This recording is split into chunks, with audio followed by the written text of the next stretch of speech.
pessoal, bem-vindos a mais um vídeo do canal. Hoje nós vamos dar início ao estudo de Antiguidade Ocidental. Então, começando aqui pelas características principais, nós temos como modo de produção o escravista. Em relação à posse, aqui nós temos a posse era dada pelos cidadãos. Nós temos aqui a forte presença da propriedade privada. Mas também aqui nós temos a presença também da posse pelo Estado, né? Como, por exemplo, do Estado dos guerreiros, tanto em Esparta quanto em Roma.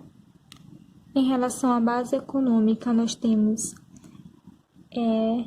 a presença dos escravos. E em relação à política, ela também é dada aí pelos próprios cidadãos, a decisão é dos cidadãos. Agora, entrando aqui nas civilizações, nós temos como a primeira aqui a Grécia. Eu vou dar aqui só uma passagem rápida em relação aos períodos, já que não é uma coisa que cai muito. Então, nós temos aqui primeiro o período pré-homérico, que é onde está tendo o começo do povoamento, né? Depois temos o período homérico, que é onde eu vou ter a presença das comunidades gentílicas. E aí também onde eu vou ter a presença na literatura da Ilíada e Odisseia do Homero. Depois nós temos o período arcaico, que ele vai ser caracterizado pela consolidação da polis. Depois nós temos o período clássico, que é um dos mais importantes, porque é ainda onde vai ter o auge, né, da Grécia, e também vai ser onde vai ter as principais guerras. Começando aqui, temos as guerras médicas, que foi entre os persas versus os gregos, que eles se juntaram aí na Liga de Delos. Depois dessa, nós temos a Guerra do Peloponeso, que foi justamente essa Liga de Delos, representada aí principalmente por Atenas, contra a Liga do Peloponeso, que já vai ser relacionada aí a Esparta.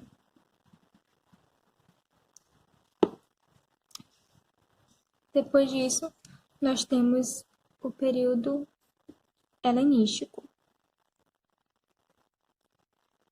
que vai ser aí, depois que teve essa Liga do Peloponeso, a Guerra do Peloponeso, as cidades gregas ficaram muito prejudicadas, muito enfraquecidas, e aí foi a oportunidade certa para Alexandre da Macedônia, Alexandre o Grande, conseguir vencer eles. Então, o período helenístico já aí caracteriza o domínio de Alexandre da Macedônia, que vai ser importante aí para a introdução do helenismo, que é a junção da cultura grega mais a oriental. Em relação à filosofia, eu vou destacar aqui com essa caneta.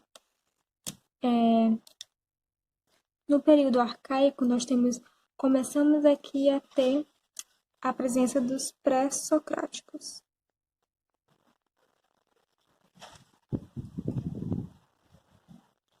Que é aí aqueles que usavam o arquê, né? Tentavam buscar algo na natureza que justificasse a origem da vida. Nós temos aqui como exemplo Tales de Mileto, também aqui Pitágoras. Também nós vamos ter aqui o Heráclito e o Parmênides, também cai bastante aí no Enem, então é bom destacar. Heráclito e Parmênides. Agora, já no período clássico, nós temos aí a presença dos socráticos,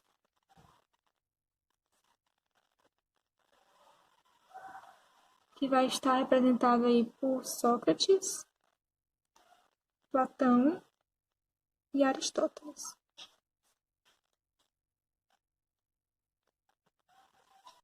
Gente, também em relação aos sofistas, eles vão estar aí, que eles vêm antes dos socráticos, né? Você vai ter aí uma oposição entre eles também vão surgir aqui no começo do período clássico. Então, os socráticos, eles eram caracterizados pelos universais, tentavam buscar o universalismo, e os sofistas aqui o relativismo. Agora, em relação ao período helenístico, onde nós vamos ter a presença aí do epicurismo,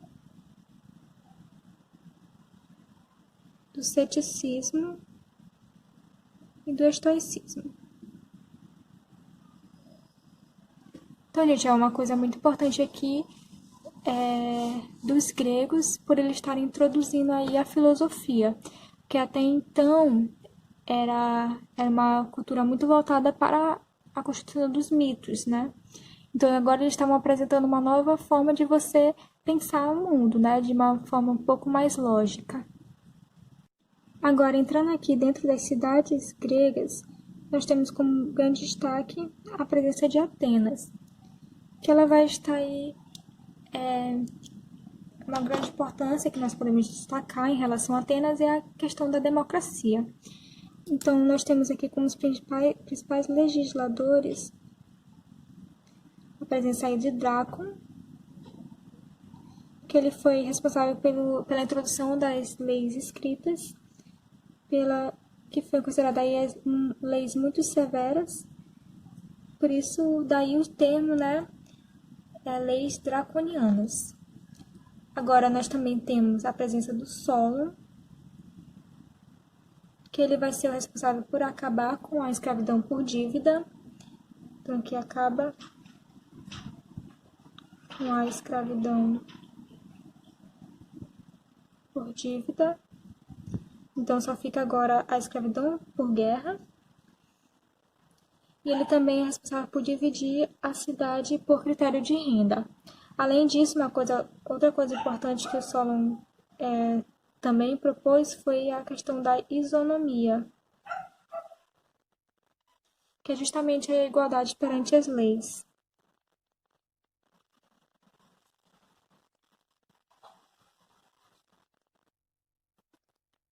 Isso vai servir de base para o Clístenes dar surgimento aí à democracia. Então, ele é considerado aí o pai da democracia.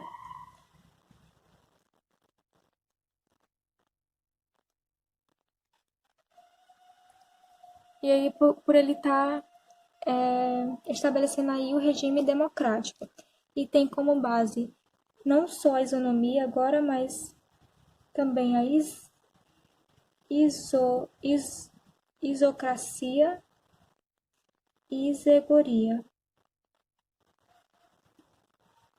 A isonomia é a igualdade perante a lei. A isocracia é o direito de participar da administração pública, enquanto que a isegoria é o direito de você manifestar opiniões.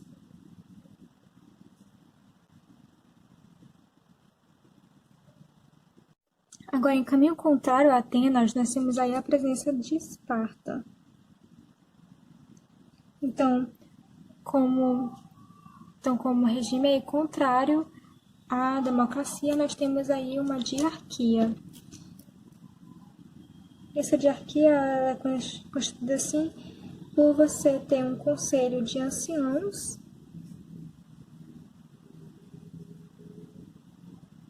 e também a presença da Assembleia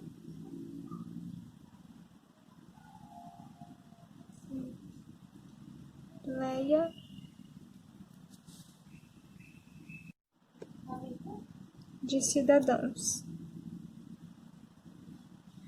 que é representado pelos guerreiros espartanos.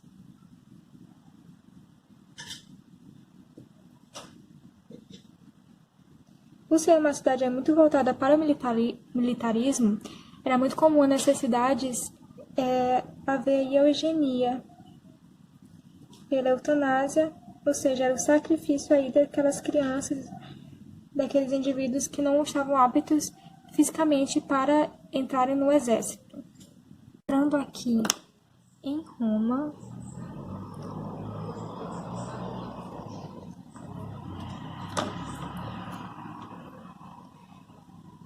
nós temos como os principais legados o direito romano e também o latim, que vai dar origem aí ao português, também dá origem ao italiano e várias outras, espanhol também, várias outras línguas. O estudo da Roma é dividido entre monarquia, república e império, mas eu não vou entrar muito em detalhes. Eu só vou estar aqui destacando umas partes importantes que podem estar caindo na prova do Enem, né, e dos vestibulares.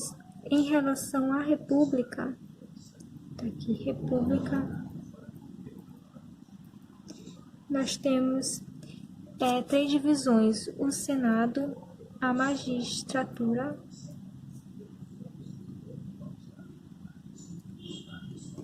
e as assembleias. O Senado, ele, assim como atualmente, né, ele vai ser responsável por elaborar as leis. E atualmente no Brasil, o Senado e a Câmara estão aí compondo legislativo que vai estar elaborando as leis. Então, aqui na elaboração de leis. Já a magistratura vai estar relacionada aí à execução das leis. E é importante ressaltar que nesse período eles aceitavam um ditador no caso de guerras, então eles instauravam um ditador para ir combater, ficar mais organizado. Em relação às assembleias, eu tenho aí uma divisão censitária. E nós vamos ter aqui a presença tanto dos patrícios quanto dos plebeus. Só que, como a gente sabe, os patrícios aqui é uma minoria, mas eles possuem um maior poder aquisitivo, um maior poder econômico, enquanto que os plebeus, eles, apesar de serem maioria de quantidade, eles não possuíam tanto poder. Então, isso vai ficar bem nítido que os plebeus, apesar de maioria, eles não vão conseguir muitos avanços, eles vão estar sempre subjugados aos patrícios, que vão estar contendo o maior poder. Então, os plebeus, desde sempre, vão estar lutando aí para conseguirem maior poder econômico, político. E eles vão aí, isso vai dar origem à tribuna da plebe.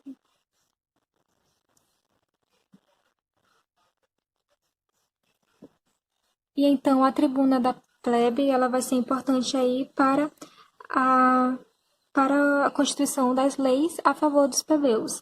Então, antigamente, você tinha um direito consuetudinário, ou seja, aquele que é baseado nos costumes. Então, ele era transmitido oralmente. Então, nada era deixado por escrito. Então, você poderia modificar a seu favor. E isso era muito ruim. Então, precisava colocar por escrito para ser mais justo. Então, você tem aí a lei das 12 tábuas. E dentro aí dessas leis, você tem várias leis com avanços políticos e avanços sociais, como, por exemplo, a lei da Canuleia, que é aí permitindo o casamento entre patrícios e plebeus. Também vai ter vários outros relacionados ao poder político, maior participação política, maior participação religiosa, uma tolerância maior. Só que é bom ressaltar que, na verdade, essas leis elas vão estar mais sendo usadas pelos plebeus com maior poder econômico. Então, aqueles plebeus mais marginalizados, eles geralmente não usufruíam direito desses direitos. Nesse período aqui da República, nós também vamos ter uma expansão territorial, que é aí que vai ser entre Roma versus Cartago e vai ser uma batalha bem duradoura. E no final das contas, quem vai ganhar é Roma, Cartago. E então, com isso, ele consegue expandir mais o seu território, consegue obter mais, ficar melhor economicamente, então ele começa a se expandir para outros territórios. Então ele vai aí chegar na Macedônia, no Egito, na Grécia, e ele vai chegar até a dominar o mar Mediterrâneo. Então ele tem um domínio aqui pelo mar Mediterrâneo.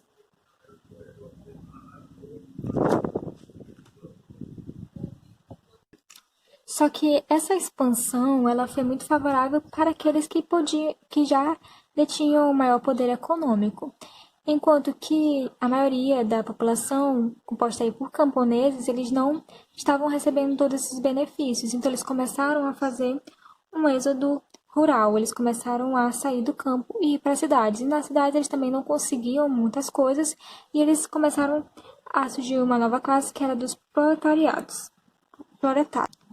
Com essa desigualdade, nós temos aí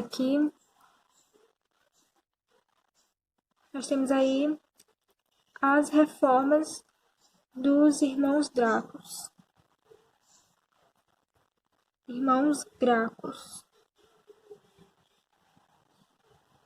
E aí eles vão estar relacionados tanto à reforma agrária, quanto também outras leis, né, que eles achavam importantes para diminuir essa desigualdade. Então, nós temos aí como, por exemplo, a lei frumentária, que era para diminuir os preços dos cereais. E também nós temos aqui a reforma agrária, que não deu certo, né? Então eles foram combatidos, e aí, só que muitas pessoas foram influenciadas aí por essas ideias, então houve um descontentamento popular. E para abafar, né, esses casos, o Estado, então, usou a política do pão e circo, que ela era responsável, por exemplo, na parte do pão, você dá alimentação, então isso diminuiria a revolta, e o circo era uma forma de entretenimento, uma forma de você tentar esquecer os problemas reais e se iludir aí com essa expansão toda. Os romanos, quando eles conquistavam o território, eles pegavam as pessoas desse território e usavam como escravos, né? Então começou a surgir muitos escravos, eles estavam com excesso de escravos e também com excesso de território para eles cuidarem. Então eles começaram a perceber que eles não dariam conta. E aí isso foi necessário, uma mudança de república para, então, o império, que era uma forma aí de garantir mais centralização política, econômica e da maior organização. Então nós temos aí a presença do império. Dentro do império, nós temos como destaque o César Augusto,